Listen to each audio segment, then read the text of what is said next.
দর্শক, আমরা এই মুহূর্তে অবস্থান করছি ঢাকা মেডিকেল কলেজের সামনে। এখানেই ঢাকা বিশ্ববিদ্যালয়ের একজন শিক্ষার্থী চিকিৎসা নিতে এসেছিলেন জরুরি বিভাগে। সেই চিকিৎসা নিতে আসার সময় চিকিৎসকের সঙ্গে তিনি তর্কে জড়ানোর কারণে এক পর্যায়ে তাদের মধ্যে হাতাহাতি হয়।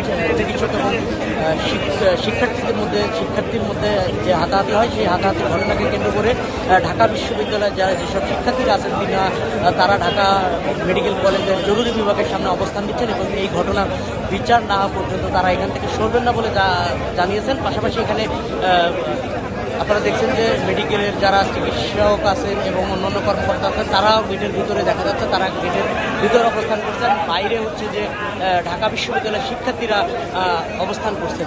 তাদের দাবি যে তাদের একজন সহপাঠী ঢাকা মেডিকেলের জরুরি বিভাগে চিকিৎসা নিতে এসেছিলেন।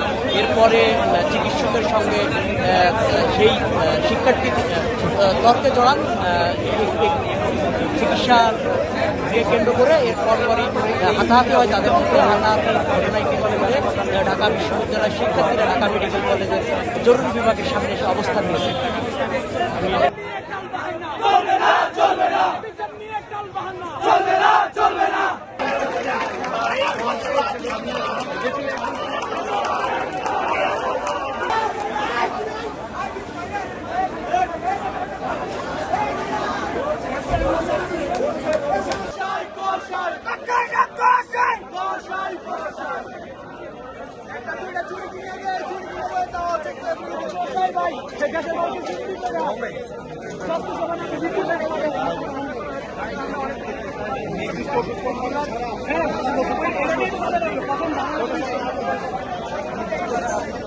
খবরের কাগজ, নিখাদ, নির্ভীক, নিরপেক্ষ।